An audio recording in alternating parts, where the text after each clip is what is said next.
This conference will now be recorded.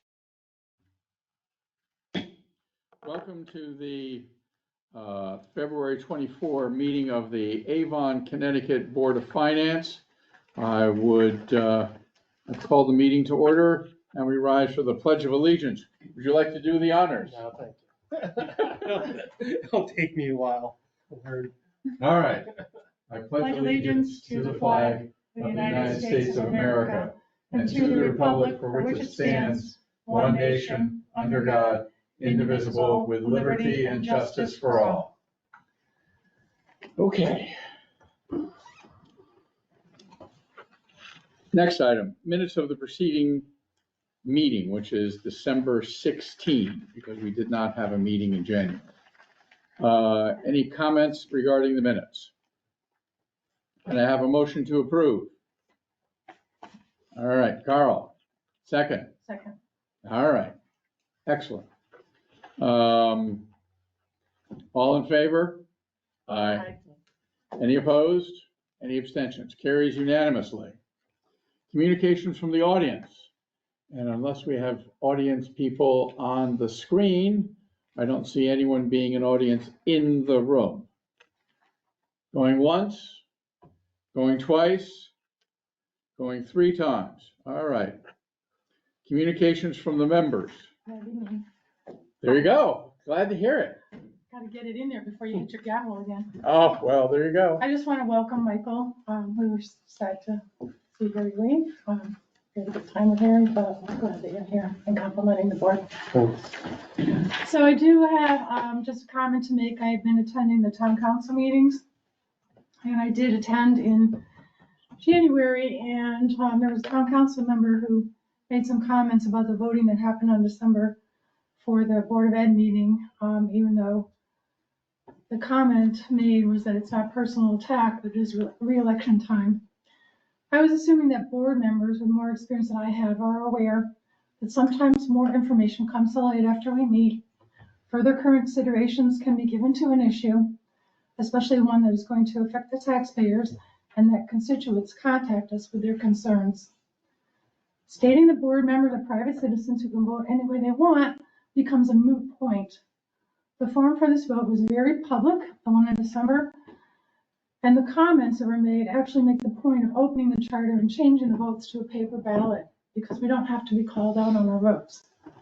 Further comments came at the February 6th town council meeting, where a council member commented on federal activities, stating that the A1 board members will not be bullied into making decisions. Yet this is exactly what the council members are trying to do to their peers. We need to try harder than that.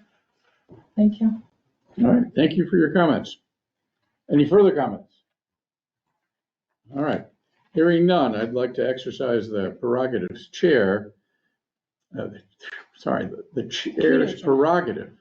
And I understand we have people from Clifton, Larson, and Allen present. So my suggestion, unless someone objects, is to take their presentation first, which is under new comments, so they don't have to sit and watch our other work. So is anyone here from Clifton, Larson, and Allen?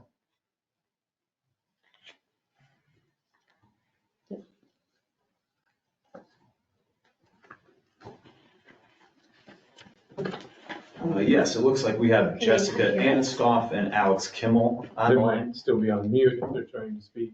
Yeah, They should be able to unmute. I'll try to unmute. I'm just bringing their presentation up here.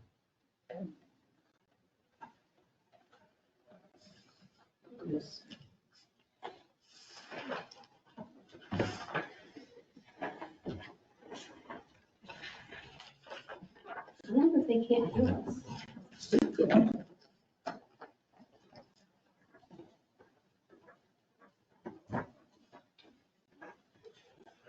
All right.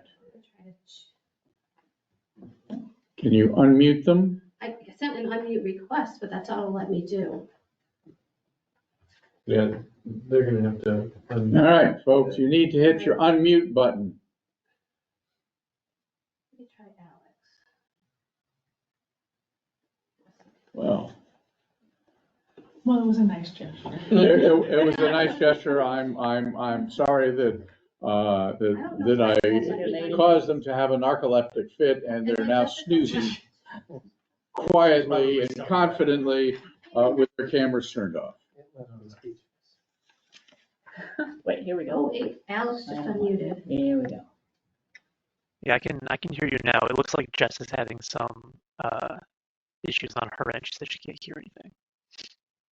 All right, so the question is, do you want to go now or do you want to go later after you fix your technical issues? Just letting you know I'm trying to be nice.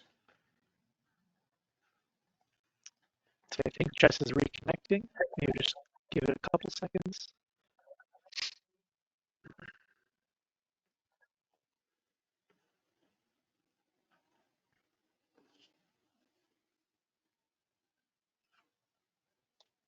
All right, well, in the hopes of, that you'll get yourself squared away relatively quickly. So why don't we have the, finance director's, report? We might as well do that now, item 6. Okay, thank you, Houston. And so I'll take you through the January 2025 monthly financial report. And I'll just talk about some of the highlights on the revenue side regarding the general fund. You can see the bottom line is that we've received 88% of total revenues through January of this fiscal year, which compares a little bit lower than the 92% from the preceding year. Overall, I think we're looking favorable relative to the budget, and for the same reasons that we've discussed in previous meetings with respect to building permit fee revenues being higher than budgeted, as well as interest income. The small decrease in the overall revenue percentage when compared to the preceding fiscal year has to do a little bit with just the fact that you look at that other financing sources line item. So those, the 3.475 million under the total appropriation column of that row, that represents use of assignments and use of unassigned fund balance, which increases that line item because those are funding sources that we have budgeted. Having said that, by utilizing funding that the town already has, it doesn't result in any sort of inflow. So there's no actual activity to date related to that row. And so that's kind of forcing the percentage down a little bit. In addition to the fact that over the last fiscal year, we have increased a couple budget line items in terms of, so in intergovernmental grant revenues, we increased the budget for by about $1.1 million. And we also increased interest income, or sorry, I should say other local revenues by $726,000. And so with the budget numbers increasing, even with positive activity to date, we still see a small decrease in the percentage received. That's not a cause for concern. I think we're generally trending in a positive direction. In terms of expenditures, nothing particularly unique to highlight. Expenditures tend to trend very closely with expectations. The one thing to highlight here is one that we've discussed in preceding meetings. The health and social services line is running over budget, primarily as a result of the Avon Place fire that took place late last fiscal year and some of the costs associated with that have gone throughout the current fiscal year. Outside of that, our graphs on the second page continue to show the relatively stable nature of our expenditures and the volatile nature of some of our non-tax levy revenues. In terms of intergovernmental grants, the only grant receipt we had in the month of January was a payment under the education cost sharing grant. So that's just kind of the overall highlights of the monthly activity for January, and I'll take any questions. Any questions? I just have a question on the employee benefit funding. Mhm. You have letter B there. It says that you're at 99% of that has been used. Is there any concern about that? No, the primary driver of the expenditures on that line would be our pension OPEB contributions, which are made at the beginning of the fiscal year. Okay. So you'll see kind of right off the bat, that number is going to be like 97 or 98%. And then throughout the year, there's some consulting fees and costs associated with our investment advisor and our consulting actuaries. Okay.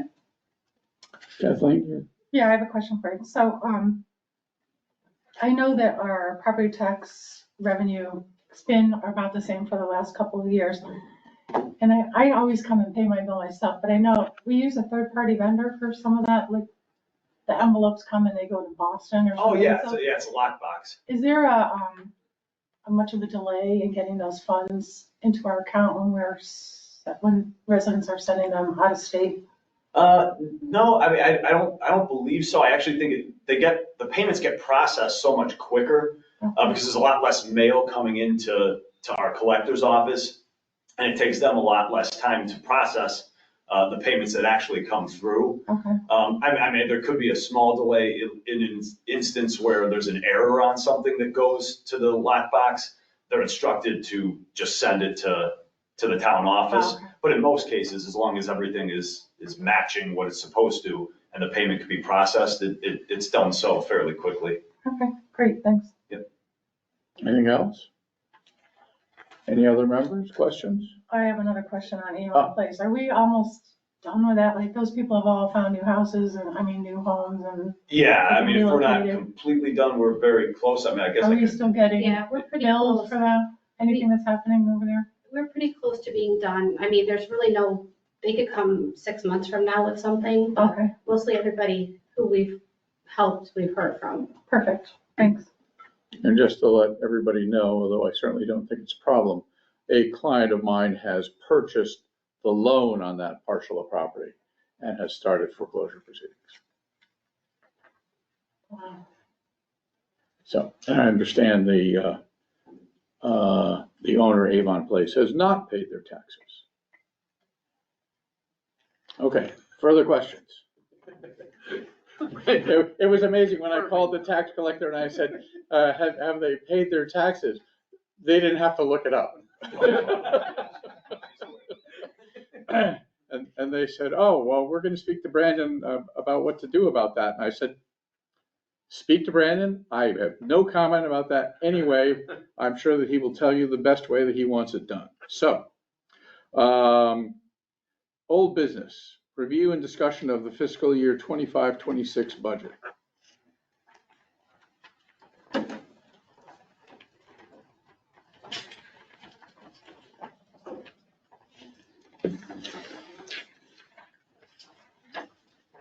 Houston, did you want to try to get the auditors out first? If they're ready. Is Clifton, Larson, and Allen ready? I'm guessing no.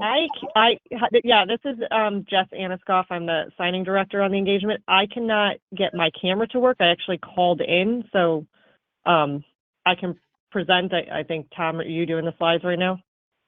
Yeah, I can get the slides up. Okay, I apologize. My camera and my speakers, everything on my computer. I can see you moving the presentation right now, but it's not working. So I guess I'll just have to go through the phone. Okay, we're happy to have you. All right, we've got the slides in front of us as well as on the screen so that everybody who is here virtually, since other than us, there's no one here. So go ahead, start talking. No problem. All right. So as I said, my name is Jessica Aniskoff. I was the signing director for the town of Avon's audit this year. I also have Alex Kimmel online, and I don't think his camera is working either, but he could hear. So just to let you know that he's there with CLA. So you can go to the next slide. So this is our disclaimer. I'm not going to read that. So we'll start with the agenda. So I'm going to go through the terms of the engagement, the executive summary, some financial highlights, a quick overview of the federal and state single audits, our required governance communication, and then I'll end with the upcoming GASB pronouncements. Go to the next slide and one more. So CLA was engaged to express opinions on whether the basic financial statements are presented in accordance with GAAP. We also express an in relation to opinion on the schedule of expenditures of federal awards, which is the federal single audit, and the schedule of expenditures of state financial assistance, which is the state single audit. We'll also be expressing an opinion on compliance related to the major federal and state award programs that were tested this year. We will provide a report on internal controls over financial reporting and compliance with laws, regulations, contracts, and grants. And we provide a report on internal controls over compliance related to the major and federal and state award programs that we tested. You can go to the next slide. One more. So the town of Avon on their financial statements received an unmodified opinion. That's also a clean opinion or the best opinion that the town can receive. And we had no findings on internal controls over financial reporting. For the federal single audit, we also had an unmodified opinion on the major federal programs that we tested, which I'll go through later in the presentation. We had no compliance findings, but we did have an internal control finding, which was a significant deficiency in internal control, which I'll go through again when I get to the federal single audit. On the state side, we had an unmodified opinion or a clean opinion on the major state programs that we tested, and we had no compliance findings or deficiencies in internal controls on the state side. Go to the next slide. So just some financial highlights. The slide that you're looking at here is the government-wide financial statements. So that is all of the town's funds, and it also includes long-term assets and liabilities, such as capital assets and your long-term debt.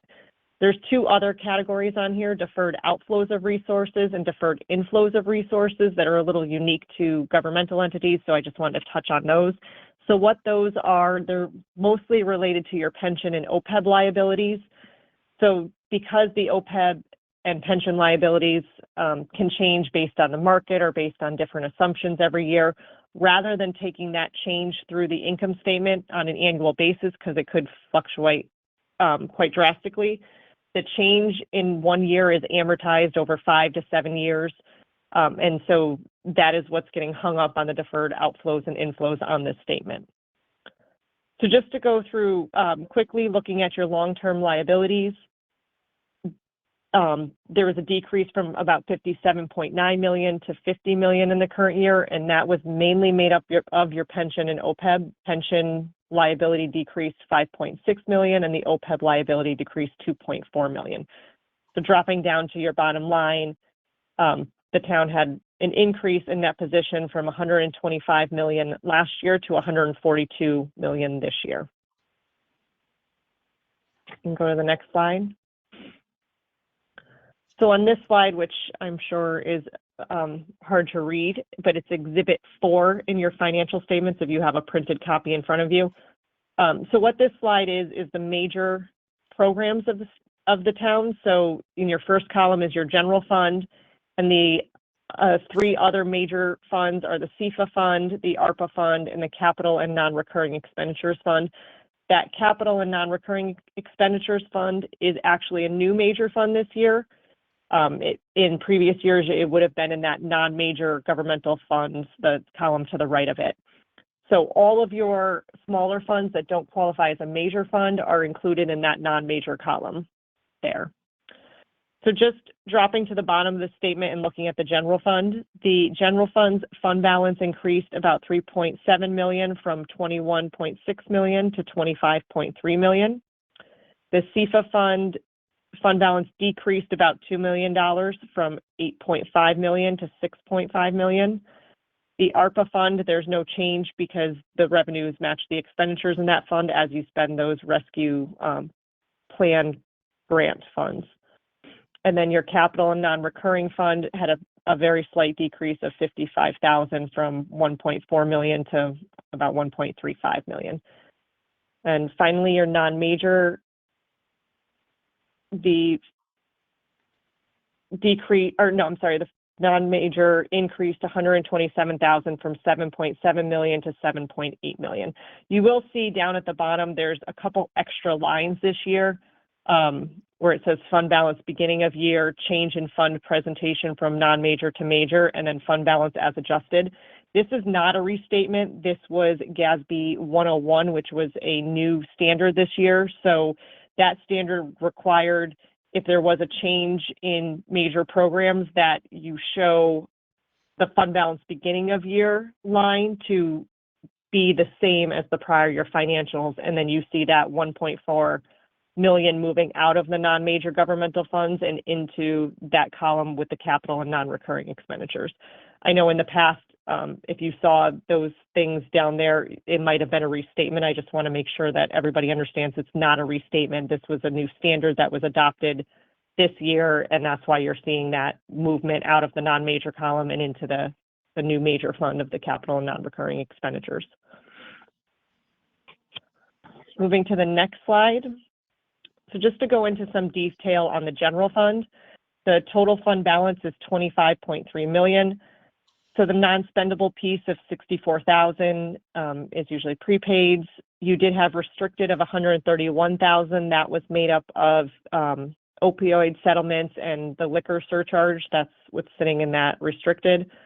And then you did have assigned, which is board designated for various things, 1.1 million for payroll, pension, OPEB, internal service claims, 4.1 million for future capital projects, 750,000 for debt service, 1.3 million was to be used in the 24-25 budget, and then 1.2 million was sitting there as encumbrances, which nets down to a bottom line for unassigned of 16.5 million, and that's what's available to be used at the town's discretion.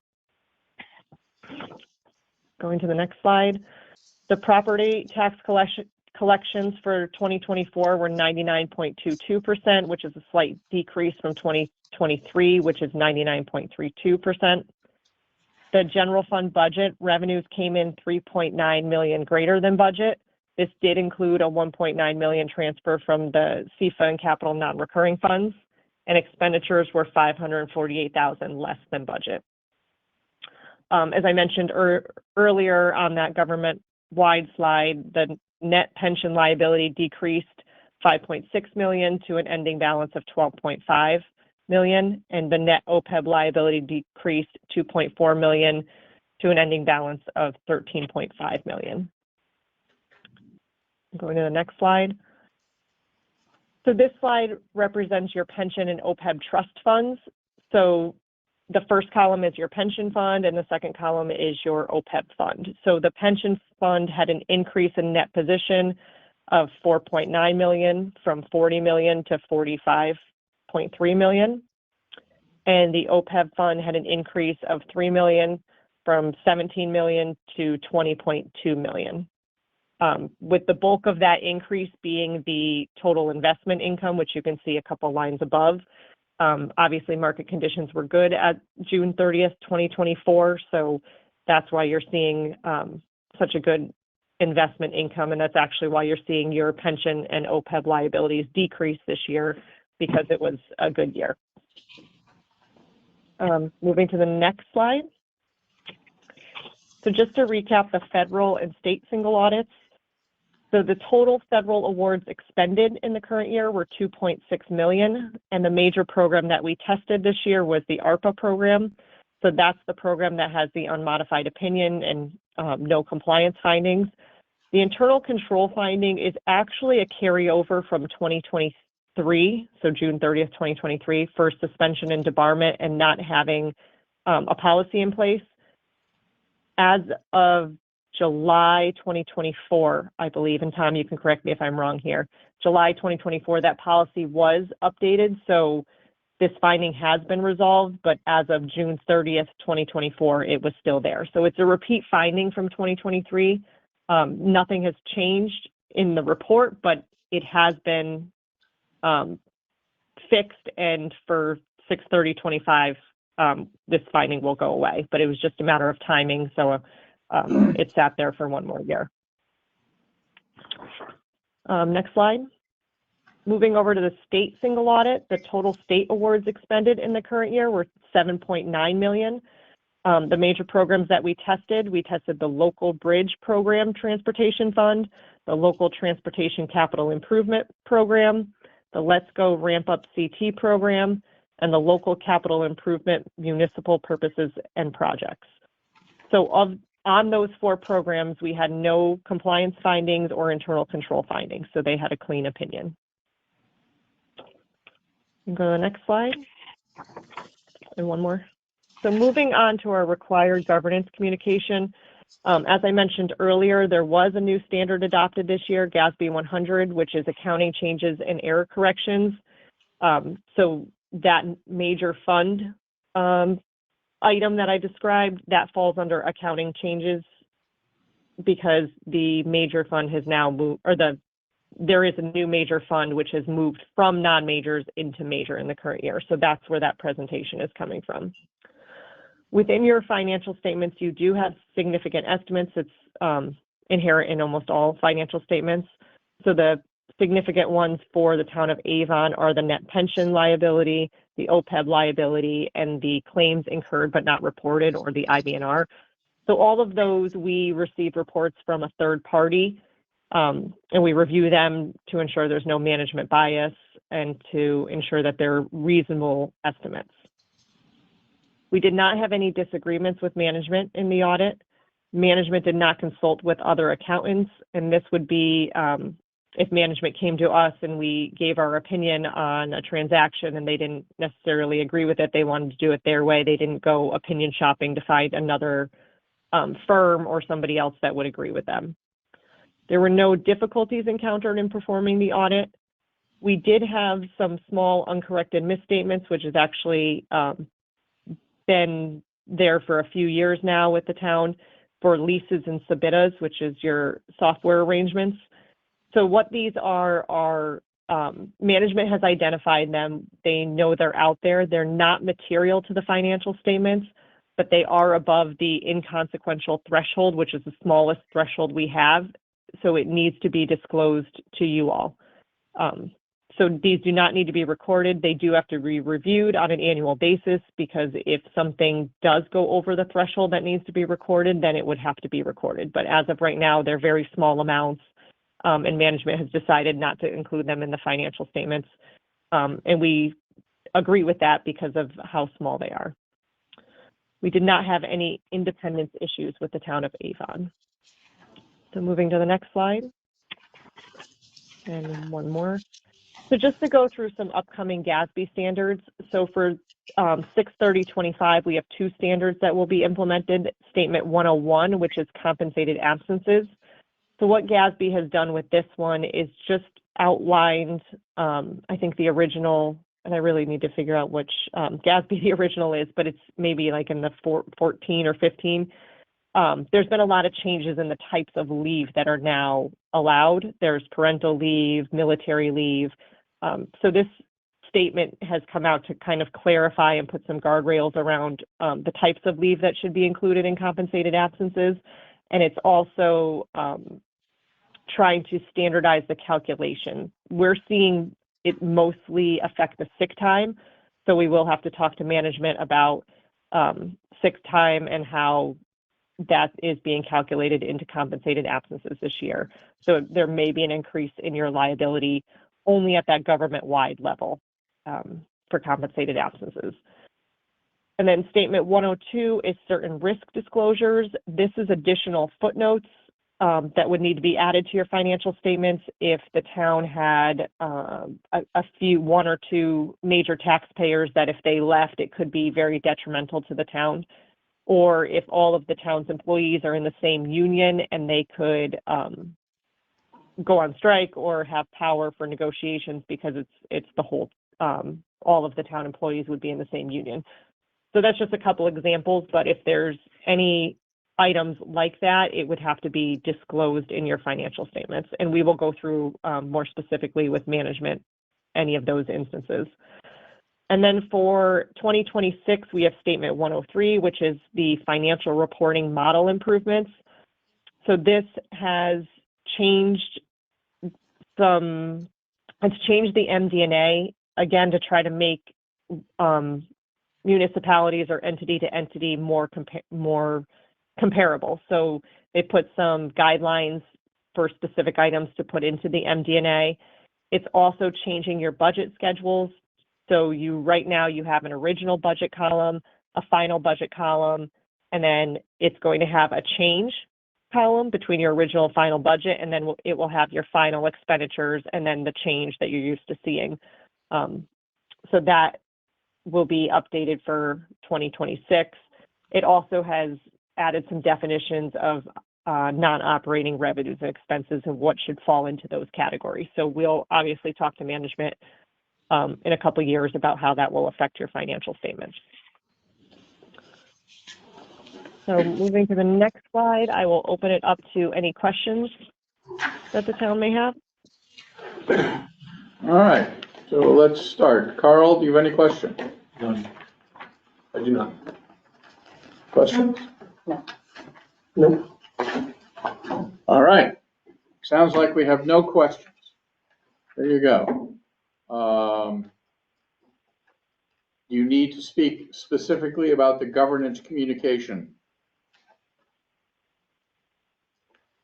Yes, I did that. I covered that with that slide on Okay, a couple so slides ago for our that's- required governance communication. Yep. all right, so that's considered finished then. Got it. All right. Okay. Going back to the Thank you. oh Thank you. yes, thank you. All right. Thank you all. Going back to the review and discussion of fiscal year 25-26 budget.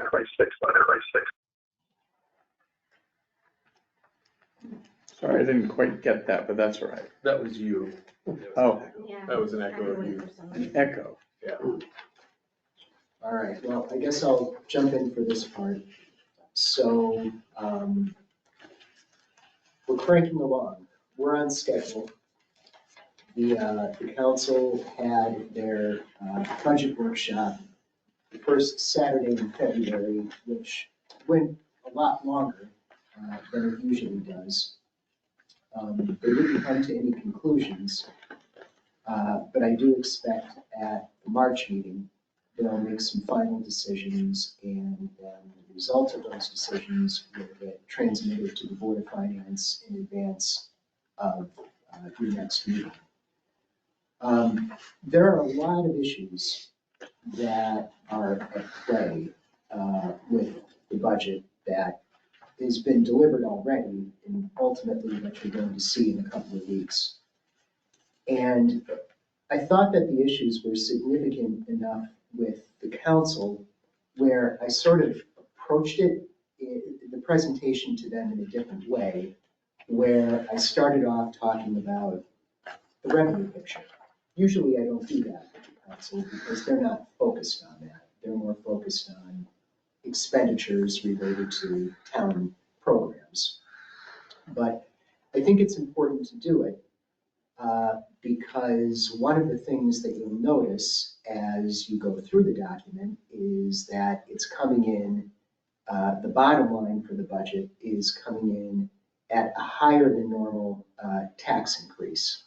And I think that requires some explanation before, people come to that, or it lands on your desk in your binder. So, Tom, you would put up, yeah, that one. So you've all seen this slide before. There's a lot to unpack with this.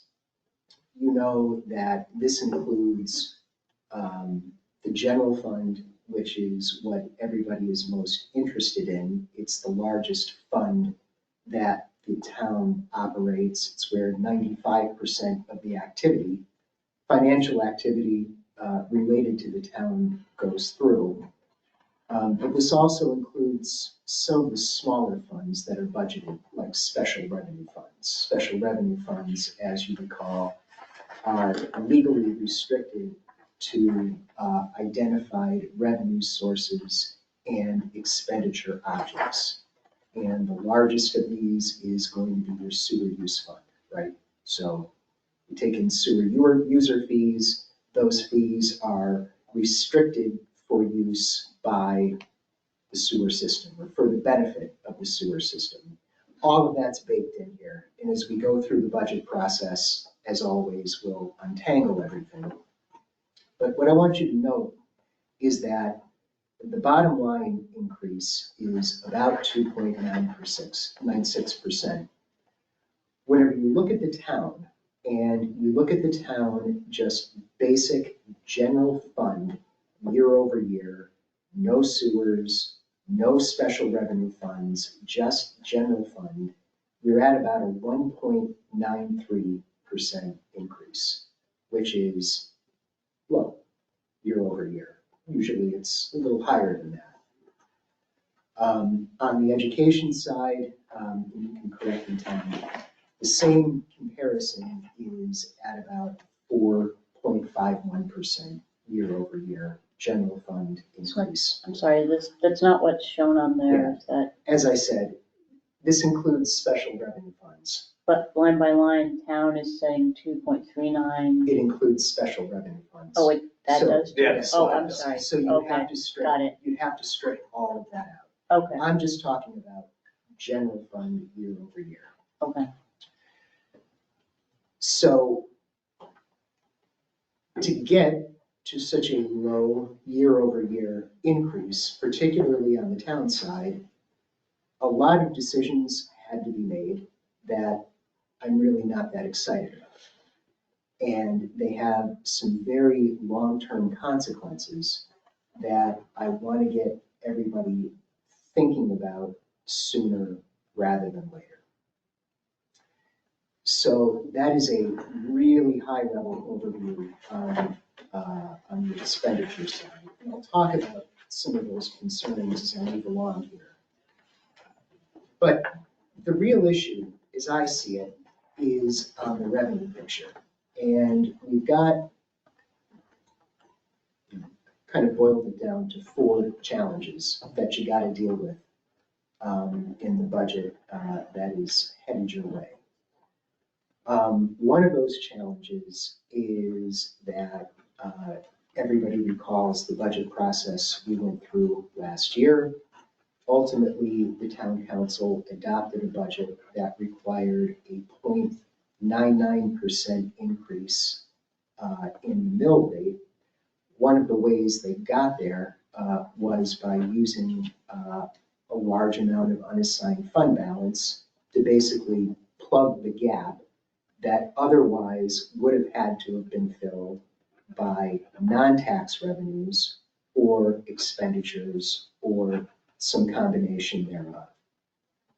So in simple terms, the fiscal year 26 budget that we're planning for has got to make up for the use of that revenue from unassigned fund balance.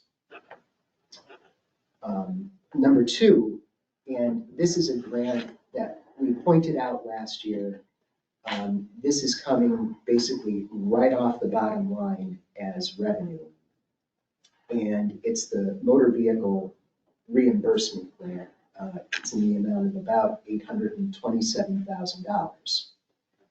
And the reason for this is that as a result of the revaluation that was effective on the grand list from 2023, the mill rate dropped, even with a 0.99% tax increase. And it dropped enough that we are now well under the motor vehicle car tax cap that is imposed by the state.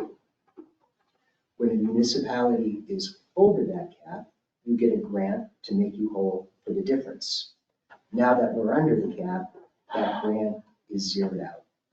So that is, straight up revenue, approximately $830,000 that has to be made up for somehow in the fiscal year 26 budget. So then we've got 2 other issues that are kind of interesting. One is, as a result of last year's legislative session, the state legislature decided to make a very significant change in the way that motor vehicles are valued.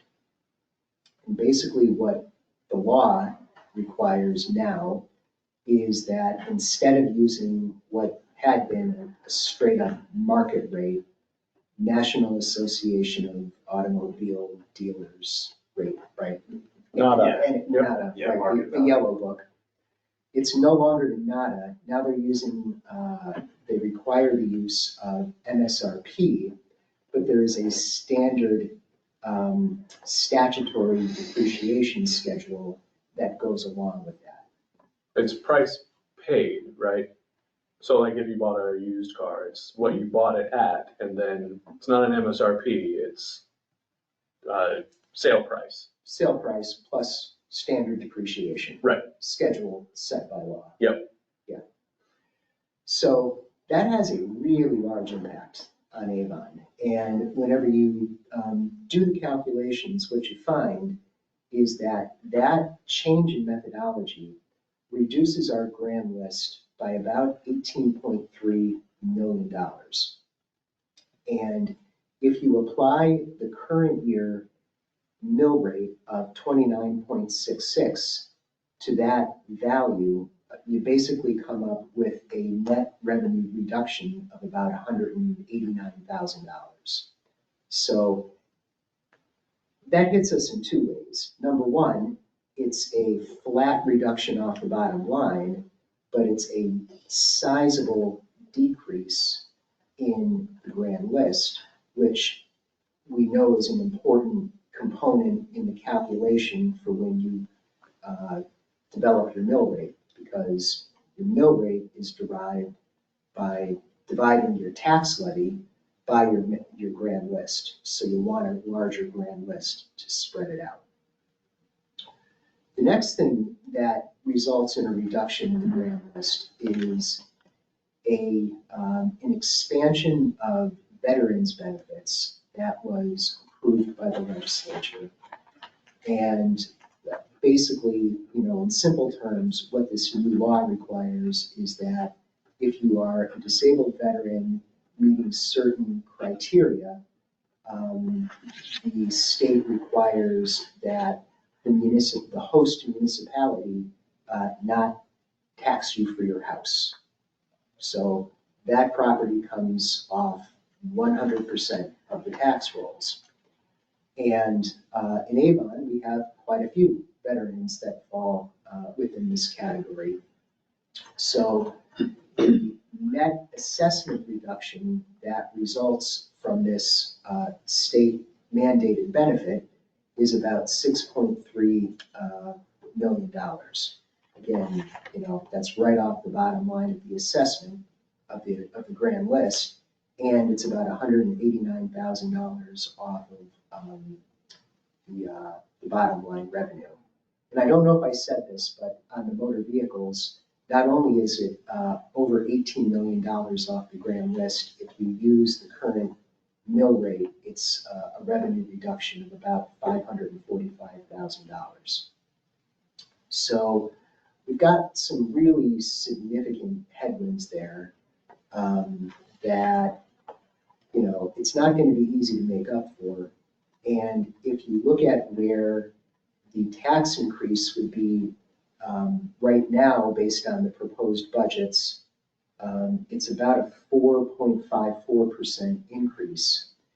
Those four factors alone, making up for the use of unassigned fund balance and making up for the loss of car tax grant and the revenues that are associated with the two changes made by the legislature, those four changes alone require a mill rate increase of about 2.96%. And it also is interesting that by factoring in those assessment reductions, the grand list year over year going from 23 to 24 is actually negative. And that's very unusual in a year where we don't have something out of the ordinary going on, like a revaluation or, some major, closure of a commercial facility. But for those assessment reductions, we would have been exactly where we usually are, which is about a 0.27, 0.28 increase in the grand list. So, when you go to this next slide, fiscal cliffs and volatility. So, not to harp on this too much, but the use of the unassigned fund balance from last year creates a fiscal cliff. This is the fiscal cliff. So there are different ways to try to manage the fiscal cliff, but it is the result of what happens when you use a one-time revenue, basically to avoid what would either have to be addressed through an increase in the levy or an expenditure reduction, or, you know, a corresponding combination of those things, or you know, an increase in grant revenue or some other source. And of course, you know, the motor vehicle taxes we talked about last year, same thing. It's, you know, these are fiscal cliffs. You know they're coming and they drop off and you have to make up for them in some fashion, or you got to make reductions.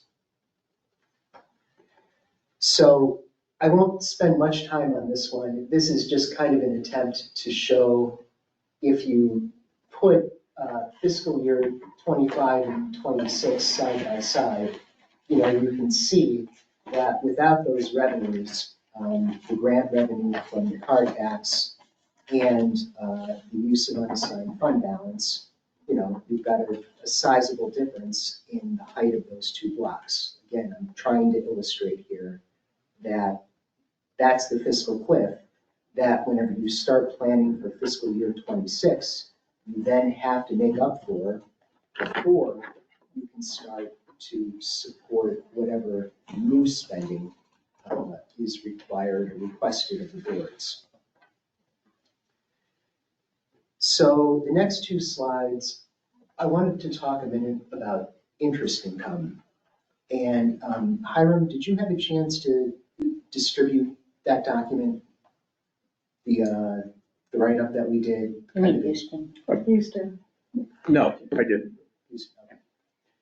You didn't?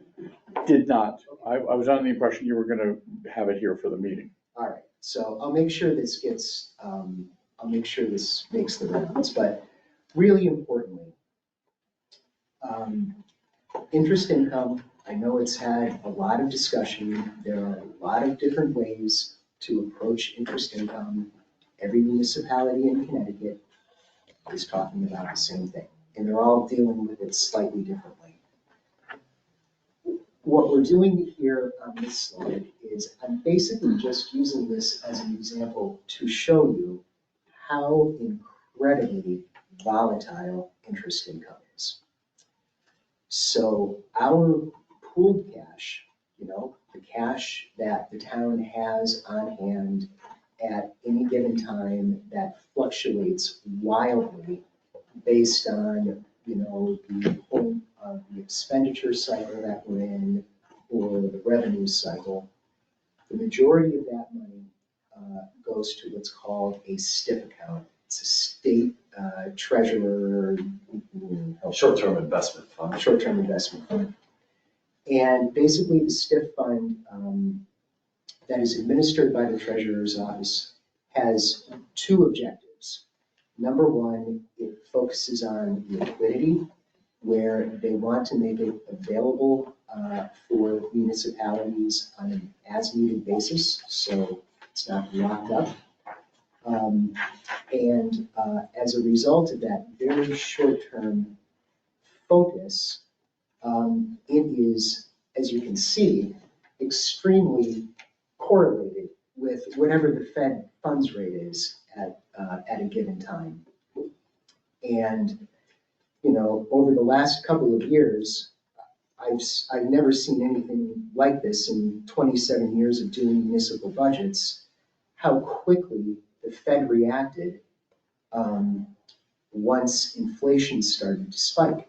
And of course, what's the Fed doing? The Fed is making sure that inflation is somewhere around 2%, and dual mandate is they're also trying to have full employment. So as inflation is spiking, you can see that the interest rates are spiking, trying to cool off the economy. And what does that do to our revenue? And why for the last couple of years have we had such large positive variances at the end of the year with our non-tax revenues? It's because unfortunately, Chairman Powell doesn't call the town of Avon before they decide to make these decisions, and they're totally out of sync with our budget process. They just happen before our budget can really react to do anything with it. So as that's been happening, at the end of the year, we come to the council and then the Board of Finance with these revenue variances, and we make recommendations. And those recommendations, which are, we did the background in this paper we put together that I'll distribute, but basically they're for assignments on fund balance that are then credited back to the taxpayer through the next budget process. If you look in our proposed budget for fiscal year 26, you're going to see a lot of the assignments that the Board of Finance approved just back in November, December. And, the source of those funds are positive variances from the prior year. And there were things like roads and pension and OPEB. So, point here is that our interest income is very tightly correlated with these interest rates. And we have seen how these interest rates have gyrated a lot over the last few years. Again, having gone from actual interest income revenue of $300,000 not a few years ago to millions. So if you go to the next slide, what I'm showing you here, again, just kind of like staying on that theme, right? So the yellow line is the interest income that we've received, and it's the actual amount that's been budgeted for each of those years. So you can see it takes off in fiscal year 22, 22, 23, 24. We inched it up just a little bit. This is where we're having those large positive variances. We're at the end of the year, we're putting assignments on for things like roads and medical claims. In fiscal year 25, we can see that the rates are starting to drop. We're catching up, and we increase our budgeted revenue to over $1 million, which frankly will probably be higher than that by the time we get to the end of the current fiscal year. But what I want to show you and point out the most is that for fiscal year 26, we increased it again. And we increased the estimated revenue by, I think, another $750,000 or so. So that we're getting to the point where what we're budgeting is beginning to look like the actual revenue that we're getting. This makes me very nervous. And, I'm not an economist. I read the Wall Street Journal every day based on, try to talk to people who know more than I do. It does seem that, at least for the time being, the Fed is in kind of a wait and see mode with respect to further reductions in interest rates. So, given that this budget estimate is going to have to get us all the way through the end of, June 2026, can probably hold our breath and be okay that the rates are going to hold and that the revenue is going to be there. But I want everybody to be focused on this, because the full weight of the Federal Reserve, the government, is to get interest rates down. They're trying, that's what it is. It's getting inflation under control. And as that happens, this revenue is going to drop. And it may be a gradual decline that will be in a position to sort of handle through the levy. We'll have time to, space it out over a couple of budget cycles and have a nice soft landing. Or it could drop as quickly as it rose. And if you get into a situation like the prior slide, where rates are cratering, that's a real problem because the amount that we're budgeting in interest income is material. Like it has a major impact on the revenue side of the budget. And, one of the things that Tom and I have to do, or we have to think about worst case scenarios. We have to think about the nightmare. We have to think about, all the terrible things that can go wrong. And, this is a situation where if these rates come down that fast, you got a lot of statutory issues that come into play. Members on the Board of Education, as Houston will remind you, have individual liability for, unsupported expenditures. There's just a lot that happens when a revenue gets that far out of whack. And, frankly, it's the sort of thing that between Bridget and I, we'd probably be looking at calling like an emergency 3-board meeting to talk about how we're going to make adjustments. Because adjusting for, $1.5 million, revenue shortfall in the middle of the year is like not easy to do. So I point this out because I think it's important that this board, recognize that I am feeling like probably for the short term, we're okay here, but I'm feeling like we're getting out on a limb a little bit. 2 other things before I move on to something else.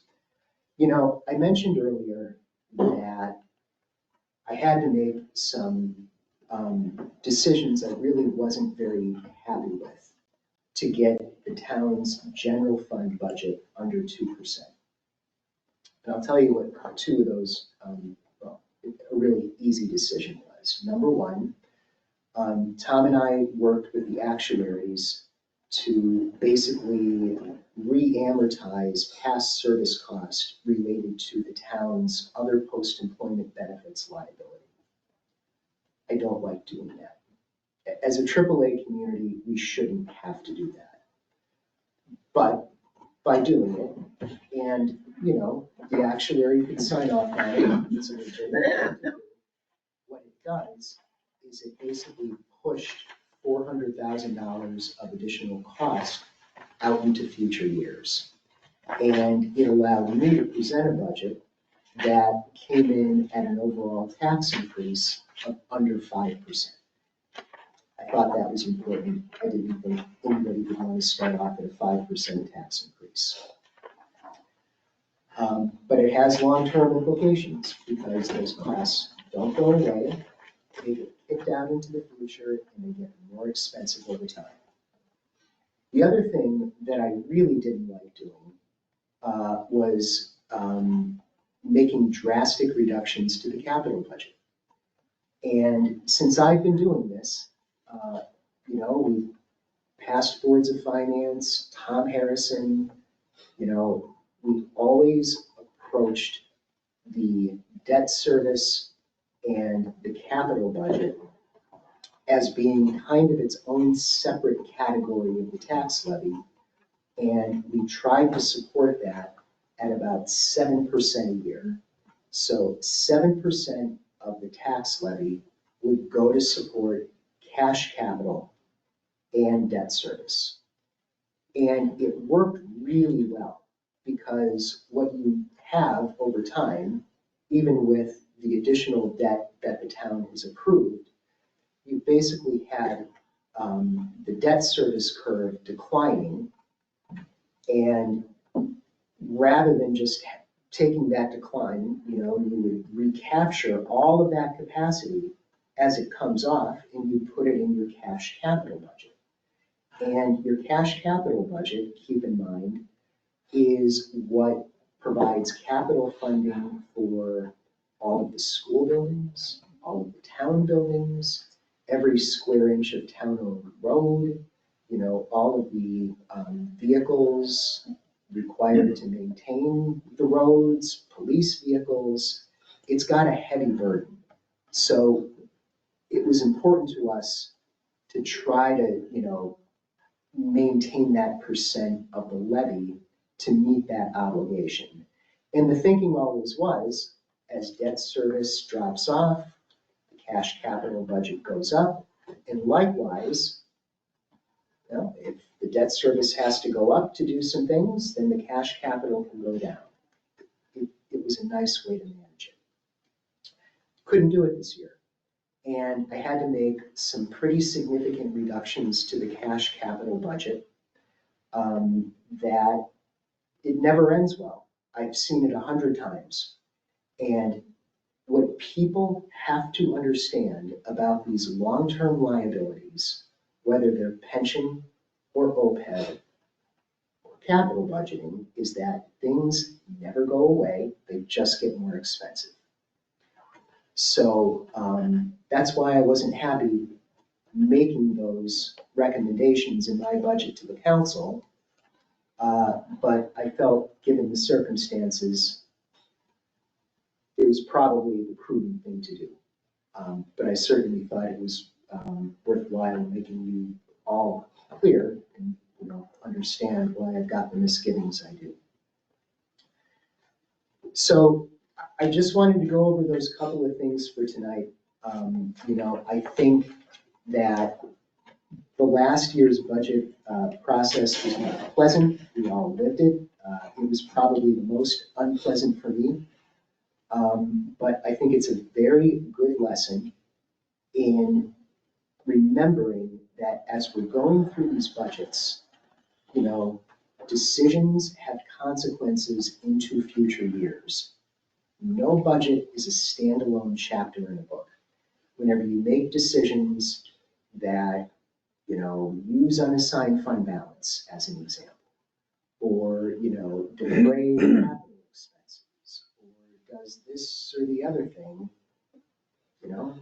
there's always a price to pay the next year. And I feel that this year we're seeing a lot of those consequences, which is in part why we're getting to such a high tax increase to start with. So again, I gave a very similar presentation to the council. They thought it was helpful. I thought I'd do the same for the Board of Finance. I don't know what the council is going to do at their March meeting. Again, just to give you visibility into my world with the budget, you got a very good team of town staff. And we have had many years of very engaged town councils. So, from Mark Zacchio going forward, these budgets have been scrutinized and turned upside down. So understand that whenever, I do my budget on an annual basis, it's not like I'm starting with a lot to work with. This past year, after we had, the situation with the 3 budgets going down, I sat all of my department heads down and I said, look, folks, I don't know how you're going to do it. It's not my job to tell you how to do it, but you're going to do it. And I need you to find some savings. I need you to think outside of the box. I know sometimes I've said these things in the past, but now we really got to see some results. So in large part they did. And I can tell you that even with those comments that I gave them right out of the gate, as far as their budget instructions, I still cut about another $500,000 from what they came forward with. So that's a lot of blood on the floor. So that is just, the visibility into how it goes, from the staff to me. The council, I'm sure, is going to take some additional reductions so that by the time, it gets to the Board of Finance, you should certainly have, a high level of confidence that a lot of work's been done. And I'm sure it's the same on the finance. And in fact, one of the interesting different ways of doing things and cost-saving measures that was identified are on the agenda for a supplemental appropriation later tonight. So Okay, that's it for budget. questions after that? Sure, I got questions. Okay. So, just back, you brought up the OPEB and the pension trust fund again. So just on page 13 of the presentation from the auditors, the change in net position was over $8 million. Is that typical? I mean, it seems to me like that's standing out as a big increase in those two positions year over year. Well, I mean, I think a lot of that has to do with investment income. So those portfolios are earning investment income based on, what the markets are doing. So I think over the last couple years, we have had positive returns there. In terms of the dollar amounts that also go into those funds to support them, we've stuck with the actuary's recommendation on what the town and Board of Ed put into those funds, which also helped to increase those net positions. Right.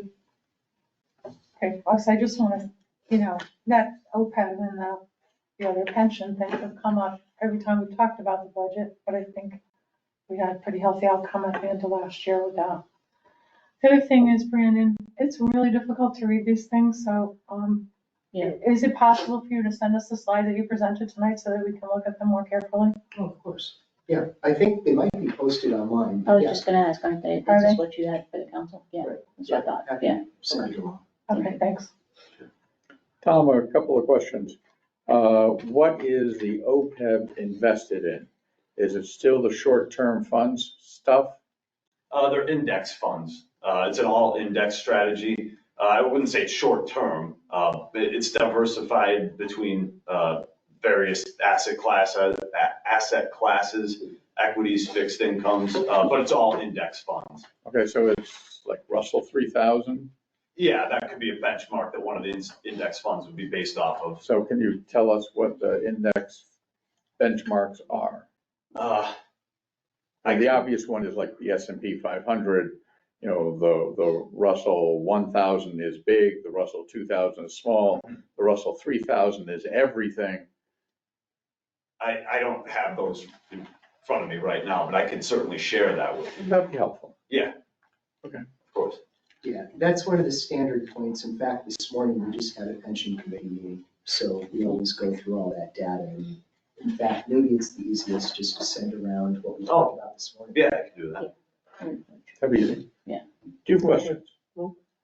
Question? I just wanted to ask Brendan, the two things that you hate doing that you had to do, the only other alternative would be to increase the taxes, is what you're saying? Well, Or make more drastic cuts? there are several things. I mean, you could increase interest income even more. Don't think. No, I don't think we want to I do don't that. think any of us want to do Yeah. Yeah. In terms of, keep in mind how limited a municipality is with places we can go to raise revenue, right? So. Bake sale. that. I was just thinking the same thing. Let's sell a lot of cookies.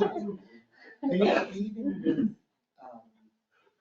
state revenues for, grants, I'm not seeing any increases. In fact, one very interesting point is that according to the state's formula, the town of Avon is overfunded for our share of the educational cost sharing grant. So over the next few That's gonna years, shrink, yeah, we're gonna see that drop. okay. You We know. got more we can- special ed? Oh, yeah. Well, we're not getting People come reimbursed here for special ed. to do that. I mean, we have no choice. If we're getting killed with special ed. I mean, there are some other things that we looked at in terms of trying to make sure that for special programs like swimming, for instance, or landfill, you want to make sure that the general fund isn't subsidizing activities for, those types of events that really should be, functions that really should be fee supported. Mhm. So we did a little bit of rejiggering around with the recreation department. you don't have too many other places to go. Yeah. That's the problem with this. They're in a straitjacket. If it were a year, it would be a totally different situation if we didn't get hit with the assessment reductions, because the mill rate wouldn't have to be as high. We'd have more value to offset it. Right. So it's kind of a, you hate to use it. It's like it's a bad analogy, but it's kind of like a perfect storm, because you've got these two new changes to the assessment methodology.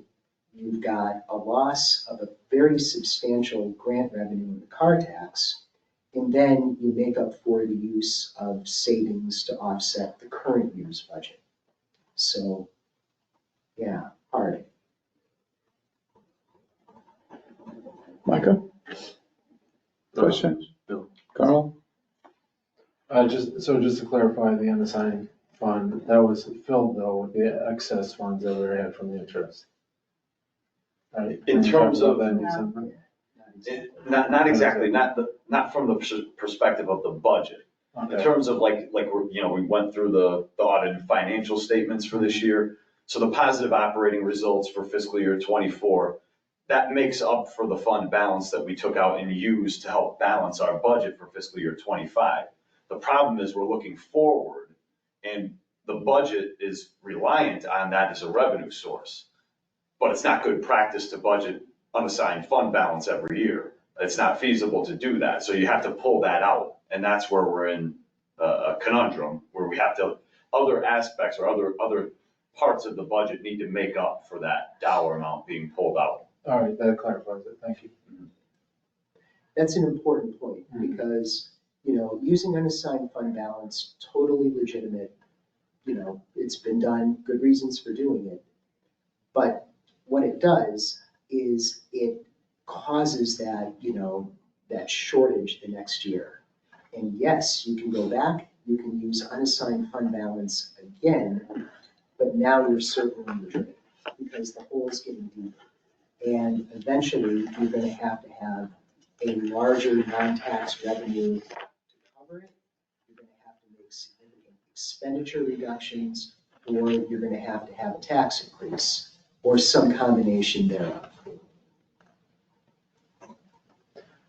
The other thing is with Fisher Meadows, there's a lot of fields there. I see it open. I was wondering if Parks and Rec can take a look at other managing the fields and see if there's any opportunity to put more teams or programs, clubs, have them out there to pay for more field space. Mhm. Most of the time, a lot of fields are empty on the weekends, especially if it opens April 1st. Sure. Well, there also will be a period of recuperation unless you put in artificial turf, which I don't want to do that. I'm not No. sure I'm really a big fan of that, but we did it in high school. Kind of tough in a flood zone. Yeah. I'm sorry? And it floats down the river. Ah, yes, there you go. Maybe that matters. I guess I won't wear cleats. No, they do a great job at switching the fields every season. Okay, next item. Number 14, appropriation from the Police Special Services Fund, Fund 7, motor vehicles, 65,000. Who would like to speak on that? Yeah, so this is a request from the police chief that was approved at the last council meeting. Basically, this is to provide, purchase a new vehicle for the police department. These special revenue funds, keep in mind, not the general fund. So we have a specific special revenue fund that is set up to accept payments for special duty for police officers. So whenever you see a police officer standing out there staring at an Eversource truck or something, the contractor is paying them for that. It gets booked into this fund, and over time, a surplus builds up.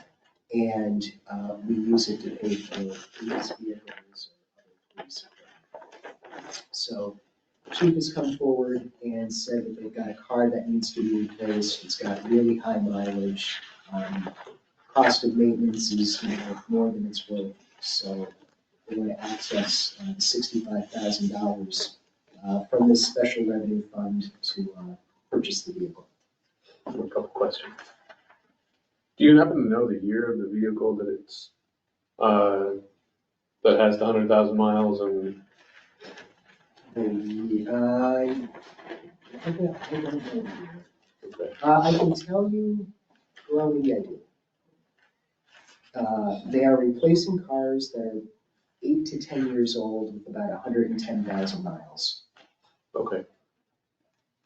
Is the $65,000 the total cost of the new vehicle? Yeah, so that's the vehicle and that's the upfitting for the police package. That's amazing. My experience from where we lived before, a county sheriff's vehicle was in excess of $100,000. So. Yeah, and I should, so there are capital accounts that maintain balances. So like when you appropriate funds, we talked about this during the year-end closing process. Oftentimes there's a budget amount associated with a given project or purchase. And if that money is left over, in some cases, it doesn't, the appropriation doesn't lapse. And so this transfer could be added to an amount that's included in a police vehicle's capital account in Fund 2. And that would be listed in the financials. Let me just see if there's. But I think generally they're like 70,000. Okay. And part of the reason for that is, we always, buy off state bid. We've got a couple of employees. One of them is one of the mechanics in Public Works who kind of make it their mission to get the best deal. So they're out there like scouring the web and, we get the best deals we can on these things. That's great. Move to approve. Second. All right, further discussion? All in favor? Aye. Any opposed? And no abstentions, so it carries unanimously. Next, supplemental appropriation, DEP recreational trails grant, $114,000. Yeah, so this one's kind of exciting, I guess. It was a very competitive grant that staff wrote, and we got the award for M14-412. And basically, it's going to fund a series of projects that I mentioned in your background material. So it is for various safety features and amenities along the Farmington Canal Heritage Trail, including a cedar pavilion at the DPW trailhead, water fountain or bottle filler at the Sperry Park trailhead, safety lighting inside the Route 44 underpass, and replacement of the stone dust running path adjacent to the paved trail, and various wayfinding signage. So this is kind of one of those coming up grants where you get the award and it requires an appropriation for us to spend it. I know that, the bike walk group, all those folks are very, well, I was gonna say patient, but they're not. So they want to get started this spring with these projects. So we want to get an appropriation so we can do that. And the appropriation is basically no money out of pocket, Correct. in the sense that it's been given to us, but we have to authorize it because it's larger. Yes, it's going through our books. So All right. Do I have a motion? Motion. Do I have a second? All right. Any further discussion? All in favor? Aye. Carries unanimously. Next to last, appropriation from the Fisher Meadows Special Revenue Fund, recreational equipment. So, just by way of background, this is another one of those special revenue funds. And the reason that it has such a high balance is that You may not know this, but Fisher Meadows sits on top of a very large aquifer.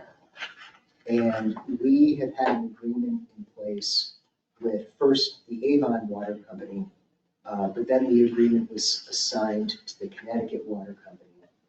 And we get a percentage of all of the water that is pumped out of that site. Actually adds up to quite a lot of money.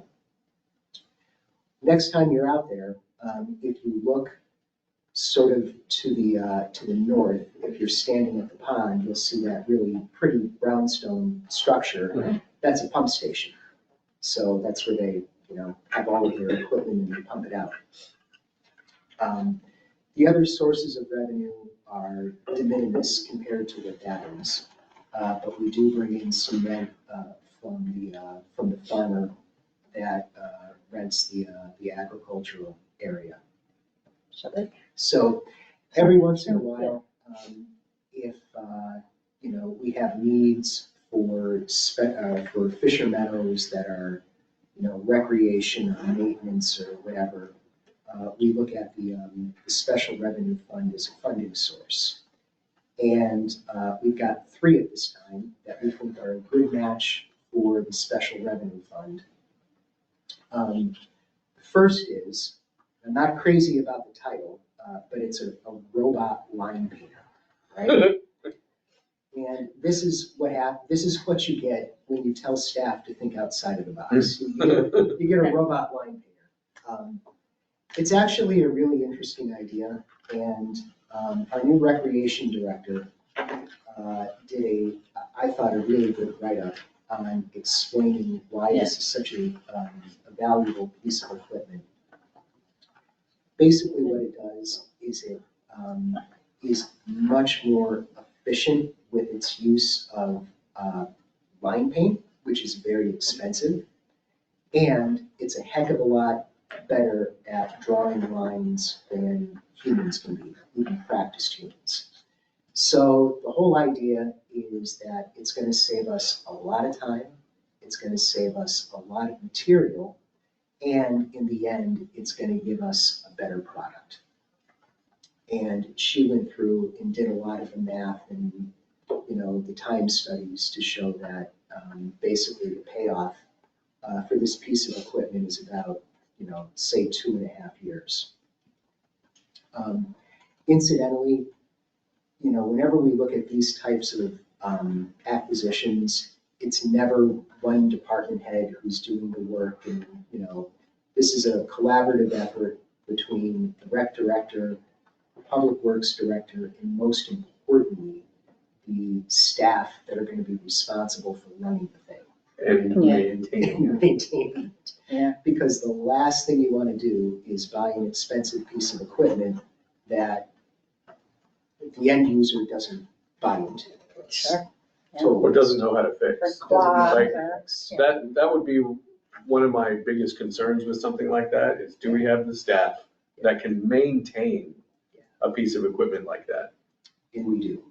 And that's, Great. yeah, that's part of our process, to make sure that we can maintain it, it's gonna do what we need it to do, that the staff is going to accept it, that they're not gonna feel like it's putting anybody out of a job, that there are all those factors that go into it. So, I think it makes a lot of sense. It's kind of amazing technology. It's got, it's driven by GIS. I mean, basically, we put the coordinates into this machine, and it's guided by a satellite. It's sort of incredible. So that's one of the recommendations. There were originally, all 3 of these items were included in the proposed fiscal year 26 budget. But because they're not supported by the tax levy, and because both the recreation director and the public works director want to get this deployed in the current year, because we currently have a staffing shortage due to a chronic illness. we thought it would be really wise to get this rolling. And of course, it doesn't hurt for what it's worth that the manufacturer wants to hold the price until the end of March. So that's the robot line painter. The two other things, one is an Otis mower. And basically, if you look this thing up, it looks like a little tank. And what it's designed, it's remote control, and it's basically a specialized lawnmower that has tracks instead of regular wheels that is designed to handle steep slopes. So if you think about, the slopes that are on either side of the Old Farms Road Bridge, this is ideal for that kind of terrain. It's also ideal for mowing the slope if you ever go out to Buckingham in the ball field in the back there, and that whole, ridge that borders the transfer station that always gets overgrown. In the past, we've had to rent these types of devices to get it mowed down. So that's another great application. So that's the mower. And then the third one is this stand-on mower that I don't know as much about it, but basically what Bruce tells me is that it's a much more efficient way of handling all of the brush that grows up on either side of the rail trail. And it's a very good device for maintaining the path along Fisher Farm that runs right next to the river, which gets a lot of use. And as it is now, we have to, for that work, we sub that out. We have basically an on-call group of maintainers, day workers that'll come out and clean all of that junk out. But you do it a couple of times and it gets expensive. And if we can have a piece of equipment that will, take care of it on an ongoing basis, it's a better solution. So those are sort of the three items. But for the robot line, we want to get started with all of it, but I think the robot line painter is the most important because we do have that key vacancy right now in buildings and grounds. And I think as much as anything else, staff is kind of keen to see how the thing works. Sure. So am I. I am too. Let me know when it's happening. Can we have a motion to approve? So moved. Second. Second. Can I ask a question? Sure. This Fisher Meadow Old Farms Fund, how much money is in that account? What's our annual revenue from the aquifer and what's Yeah, the balance? There's a balance of around $1 million in there. The overall revenue for fiscal year '24 was, I think, about 125,000 or so. So there's some interest income, but most of it is what Brandon mentioned. It's the revenue generated from the leases, primarily the one with CT Water, for the water that they pump. But then there's a nominal amount from the farm lease as well. Yeah, thanks. Further questions? So are we asking, you kind of ended there with just the one, or are you asking for all three? Three.